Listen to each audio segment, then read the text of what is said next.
ଜୟ ଭୀମ, ନମୋ ବୁଦ୍ଧାୟ। ଶାନ୍ତିପଥ DS4 YouTube ଚ୍ୟାନେଲକୁ ଆପଣ ମାନଙ୍କୁ ସ୍ୱାଗତ। ଦର୍ଶକ ବନ୍ଧୁ, ଆଜି ଏକ ମହତ୍ୱପୂର୍ଣ୍ଣ ବିଷୟରେ ଆମେ ଜାଣିବା। ସେହି ବିଷୟଟି ହେଉଛି ଜନ୍ମନା ଜାୟତେ ଶୂଦ୍ର ସଂସ୍କାରେଉ ଦ୍ୱିଜ ମୁଚ୍ୟତେ ବେଦାଭ୍ୟାସେ ଭବନ୍ତି ବିପ୍ର ବ୍ରହ୍ମ ଜାନୟନ୍ତି ବ୍ରାହ୍ମଣ। ଅର୍ଥାତ୍ ଜନ୍ମ ମାତ୍ରକେ ସମସ୍ତେ ଶୂଦ୍ର ହେଇକି ହିଁ ଜନ୍ମ ହେଇଥାନ୍ତି। ଯେତେବେଳେ ସଂସ୍କାର ପାଆନ୍ତି ସେତେବେଳେ ଦ୍ୱିଜ ବୋଲି କୁହାଯାଏ। ଯେତେବେଳେ ବେଦ ଅଭ୍ୟାସ କରନ୍ତି ସେତେବେଳେ ବିପ୍ରରେ ଗଣା ଯାଆନ୍ତି।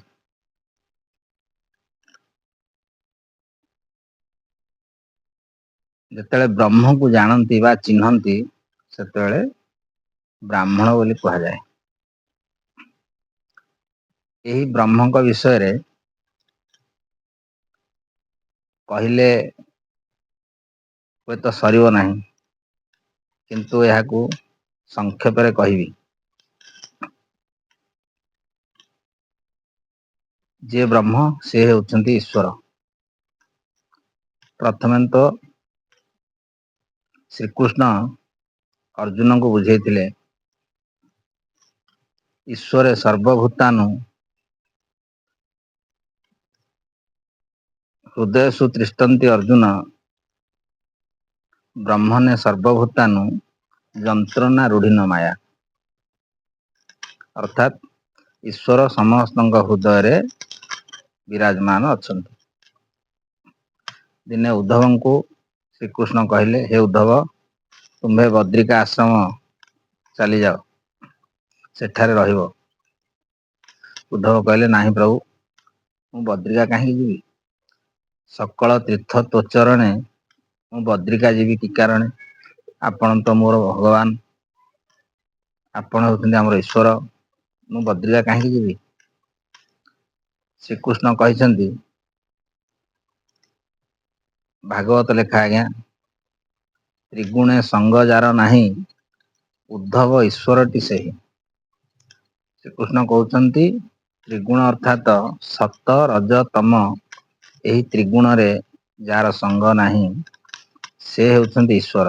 ମୁଁ ଖାଉଛି, ଖେଳୁଛି, ବୁଲୁଛି, ମାନବୀୟ ଲୀଳା କରୁଛି, ତେଣୁ ମୁଁ ଈଶ୍ୱର ନୁହେଁ, ଈଶ୍ୱର ଅନ୍ୟ ଜଣେ ଅଛନ୍ତି। ଦିନେ ମହାପୁରୁଷ ଅଚ୍ୟୁତାନନ୍ଦ ଭଗବାନଙ୍କୁ ଧ୍ୟାନ କରୁଛନ୍ତି। ଅଷ୍ଟଗୁଜରୀ ଏବଂ ନବଗୁଜରୀରେ ଲେଖା ଅଛି, ଡାକୁଛନ୍ତି, କେଉଁ ନାମ ତୋତେ ଡାକିବି ପ୍ରଭୁ ଜଗତ ଜୀବନ, ପ୍ରକୃତି ମୋତେ ଭୁଲାଉଛି ସୁଧା ରସ ଆପ୍ୟାନ। ଅଶେଷ ବ୍ରହ୍ମାଣ୍ଡ ମଧ୍ୟରେ ଅମି ସାଜେ ମିଶିଛି, ଏଦିନ ଅଚ୍ୟୁତ ଡାକିଲେ ଲେଶ ନପାଏ କିଛି। ଅଶେଷ ବ୍ରହ୍ମାଣ୍ଡ ମଧ୍ୟରେ ପ୍ରଭୁ କାହିଁ ରହିଛ, ଏ ଦିନ ଅଚ୍ୟୁତ ଡାକିଲେ କିମ୍ପା ନ ଶୁଣୁଅଛ। ତାପରେ ଭଗବାନ ମହାପୁରୁଷଙ୍କୁ କୁଆଡ଼େ ଦର୍ଶନ ଦେଇଛନ୍ତି। ଭଗବାନ କହୁଛନ୍ତି, ପୁତ୍ର ନାତି ବନ୍ଧୁ ଭାରିଜା ଦୁଃଖ କଷ୍ଟେ ପାଳିବୁ, କେବଳ ମୋ ନାମ ଗୋଟାକୁ ନିତ୍ୟ ଜପୁଣ ଥିବୁ। ନାମ ତୋର ଏକା ହୋଇବ ପଥକୁ ଯେ ସଂଖାଳି, ଆଉ ଯେତେ ସବୁ ଅର୍ଜିବୁ ତୋତେ ରହିବେ ଛାଡ଼ି। କେଉଁ ନାମ ତୁହି ଜପିବୁ ତୋର ଜପରେ ନାହିଁ, ତା ନାମକୁ ସେହି ନିରତେ ସିନା ଜପୁଅଛ। ଭଗବାନ କହୁଛନ୍ତି ଯେ ତା ନାମକୁ ସେଇ ନିରତେ ଜପୁଅଛି।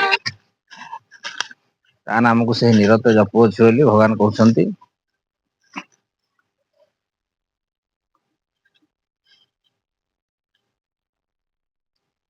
ମହାପୁରୁଷ ଅଚ୍ୟୁତାନନ୍ଦ ଅନେକ ଗ୍ରନ୍ଥ ରଚନା କରିଛନ୍ତି, ଅନେକ ଗ୍ରନ୍ଥ। ପଞ୍ଚସଖା ଭଜନରେ ଲେଖିଛନ୍ତି, ମାଳା ଭଜୁଥାରେ ତୋ ଭଜନ ରହିବ ନାହିଁ, ଲୋକ ଜାଣିବାକୁ ଭକତିଆ ହୋଇ ଠକ ଠକ କରୁ ତୁହି। ତୁ କିସ ଭଜିବୁ ଭଜନ ଲାଗିଛି ତ୍ରିକୁଟ ସନ୍ଧିରେ ଯାଇ, ଏ ଯେଉଁ ଭଜନ ମାତା ଗର୍ଭୁ ଜାଣ, ଆଜି କାଲି ଭଜୁ ନାହିଁ। ମା ପେଟରେ ଯେତେବେଳେ ଶିଶୁଟିଏ ସଞ୍ଚାରିତ ହୁଏ ସେ ସମୟରୁ ଏ ଭଜନ ଚାଲିଛି। ମାତୃଗର୍ଭରୁ ଏ ଭଜନ ଚାଲିଛି ଏବଂ ତ୍ରିକୁଟ ସନ୍ଧିରେ ଚାଲିଛି। ତ୍ରିକୁଟ ସନ୍ଧି କିଏ? ନା ଆମ ନାସିକା ରନ୍ଧ୍ର, ଇଡା, ପିଉଳା, ଶିଶୁମୁନା ଏ ହଉଛି ତ୍ରିକୁଟ ସନ୍ଧି। ଏଇ ତ୍ରିକୁଟ ସନ୍ଧିରେ ଭଜନ ଚାଲିଛି, ମହାପୁରୁଷ ଲେଖିଛନ୍ତି। କରମଳା ନିବାସୀ ଠାକୁର ଶ୍ରୀ ଅଭିରାମ ପରମହଂସ କଳି ଭାଗବତର ଷଷ୍ଠ ଅଧ୍ୟାୟ ପୃଷ୍ଠା 25ରେ ଲେଖିଛନ୍ତି, ବ୍ରହ୍ମଙ୍କୁ ଏ ଶରୀର ତତ୍ଵରେ ବୁଝେଇଛନ୍ତି। ଦ୍ୱାଦଶ ଉଡ ସାଧନରେ 16 ଯୋଜନ ଦଣ୍ଡାୟରେ ଚଳନେ ଉଡୁଛି 24, ଭ୍ରମଣେ ଯାଉଅଛି 300, ହଂସୁଲି ସଙ୍ଗେ କ୍ରୀଡ଼ା କାଳେ 64 ଯାଏ ଅନ୍ତରାଳେ, ଧାବନେ 84 ଯାଏ, ମୃତ୍ୟୁ ସମୟ ବିଶ୍ୱାସ ହେ, ଅହରାତ୍ରରେ ଗତି ତାର 621,000। ଏମନ୍ତ ହଂସଗତି ଶୋଭା ଦେଖି ଭକତି ହେଲି ଲୋଭା, ଏ ସୂତ୍ର ଯେହୁ ନ ଜାଣିବ କିପରି ତୁମ୍ଭଙ୍କୁ ଲଭିବ, କିସ ହୋଇବ ଜପି ମାଳ ଯେବେ ନ ଜାଣେ ମର୍ତ୍ତ୍ୟ ଖେଳ, ଅଳପ ସୂକ୍ଷ୍ମେ ଅଛି ରହି ସାଧନା ସିଦ୍ଧି କିଛି ନାହିଁ, ସଂସାର ସାର ଦେଲି କହି ଏଥୁ ଅଧିକ ଆଉ ନାହିଁ, ଏଥୁ ଉପରେ ଯେଉଁ ଜନ କହିବ ଅଧିକ ବଚନ, ଅଭିରାମର ସେହି ଗୁରୁ ନାମ ତା ବାଞ୍ଛା କଳ୍ପତରୁ, ଓମ୍ ନମ ତୁହେତୁ ବିଶ୍ୱାସ କହିଲେ ଅଭିରାମ ଦାସ। ଅଭିରାମ ପରମହଂସ କହୁଛନ୍ତି ଯେ ଏ ବ୍ରହ୍ମଙ୍କ ବିଷୟରେ ଯଦି ୟା ଠାରୁ ଅଧିକା କେହି ଆଲୋଚନା କରିବ ବା କହିବ, ସେ ମୋର ଗୁରୁ ହେବ ଏବଂ ନାମ ତାର ବାଞ୍ଛା କଳ୍ପତରୁ ହେବ। ଏଥିରୁ ସ୍ପଷ୍ଟ ପ୍ରମାଣ ମିଳେ ଯେ ବ୍ରହ୍ମ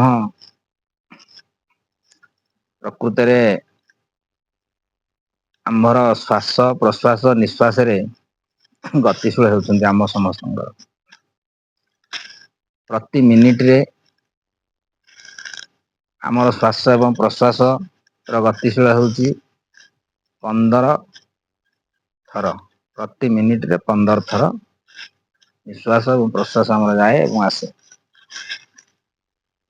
ସେହିପରି ଘଣ୍ଟାକ ହେଉଛି 60 ମିନିଟ୍।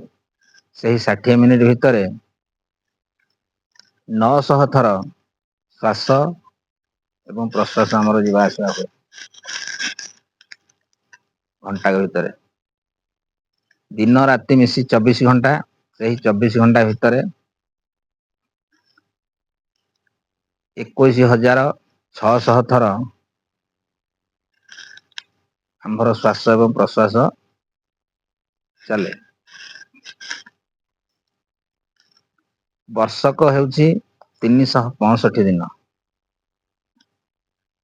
ଏକ ବର୍ଷକ 365 ଦିନ। ସେହି 365 ଦିନ ଭିତରେ ଆମର ଶ୍ୱାସ ଏବଂ ପ୍ରଶ୍ୱାସର ଗତି 78,84,000 ହୁଏ। ଏହି ଯେଉଁ ପ୍ରକ୍ରିୟା ବ୍ରହ୍ମଙ୍କର ଶରୀର ଭିତରେ ଏବଂ ପ୍ରାଣବାୟୁ ଭିତରେ ଏଇ ଯୋଉ ବ୍ରହ୍ମଙ୍କର ଚଳନ, ଏହା କଣ ଜଣଙ୍କ ପାଖରେ ସୀମିତ? ନା ସମସ୍ତ ବର୍ଗର, ସମସ୍ତ ଧର୍ମର, ସମସ୍ତ ଜାତିର ସମସ୍ତଙ୍କ ପାଖରେ ସମାନ ଭାବରେ ଏ ବ୍ରହ୍ମଙ୍କର ଚଳନ ହୁଏ। ଏହା ସମସ୍ତଙ୍କ ପାଖରେ ସମାନ ଭାବରେ ଚଳନ ହୁଅନ୍ତି। କିନ୍ତୁ କିଛି ମନୁବାଦୀ ଲୋକମାନେ ଏହାକୁ ଭିନ୍ନ ଭାବରେ, ଭିନ୍ନ ତରିକାରେ ବୁଝନ୍ତି ଏବଂ ବ୍ୟବହାର କରନ୍ତି। ବିଶେଷ କରି ଦଳିତ, ଆଦିବାସୀ, ପଛୁଆ ବର୍ଗ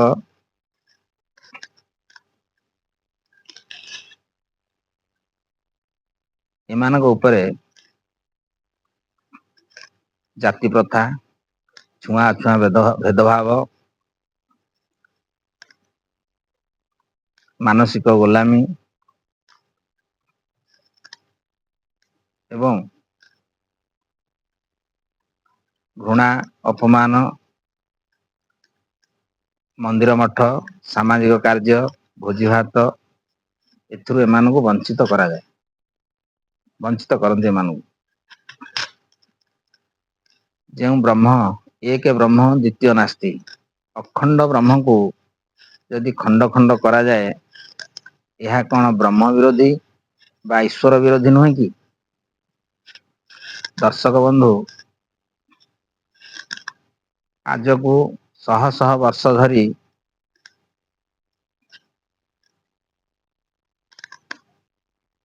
ଗୋଟିଏ ବର୍ଗର ଲୋକ ଘୃଣା ଏବଂ ଅପମାନର ବୋଝକୁ ସହି ଆସୁଛନ୍ତି। ଗୋଟେ ସମାଜର ଲୋକ ଶହ ଶହ ବର୍ଷ ଧରି ଏହାର